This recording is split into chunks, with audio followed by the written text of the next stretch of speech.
I'd like to tell you about 3 people that I met recently.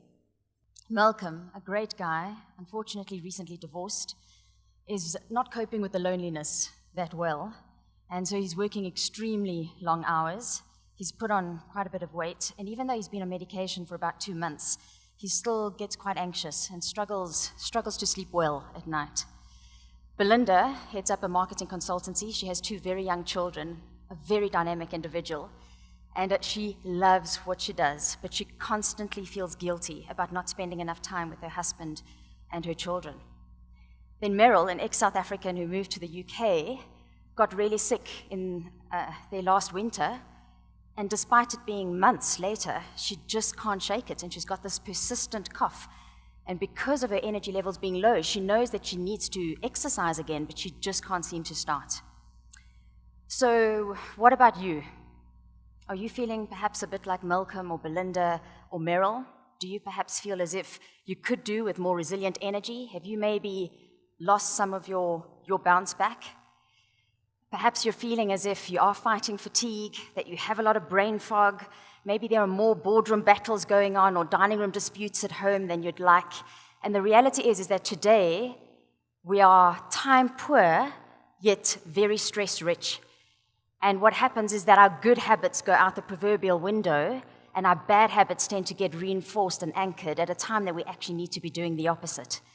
And what we find is that so many of us are living from milestone to milestone without much mindfulness in between.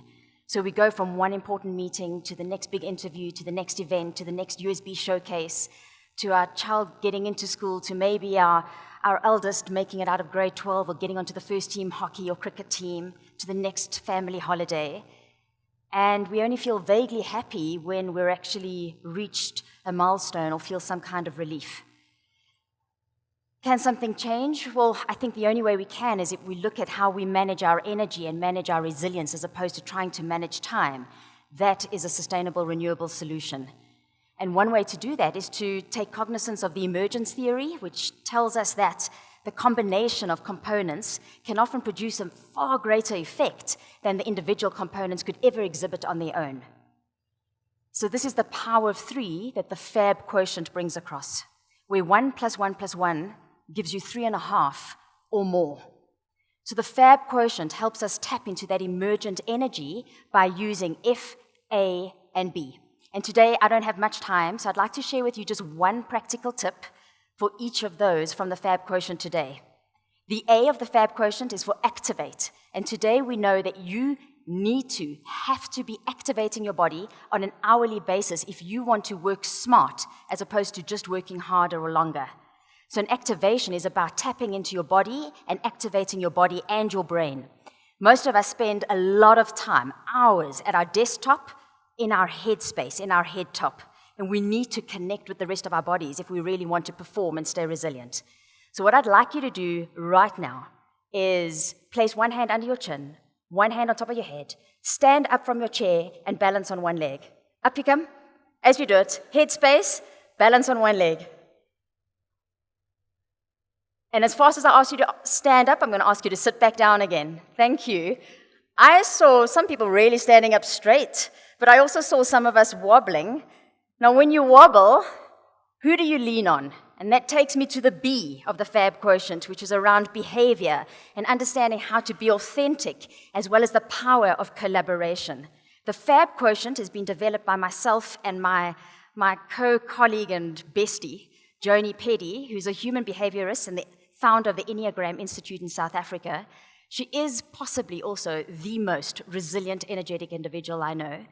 And part of behave, the B of FAB quotient, is about understanding the power of collaboration.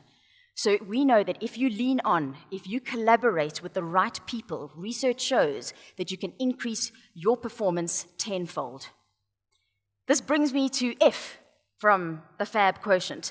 Can anybody shout out what they think F stands for? Rather not. I'd rather you not to.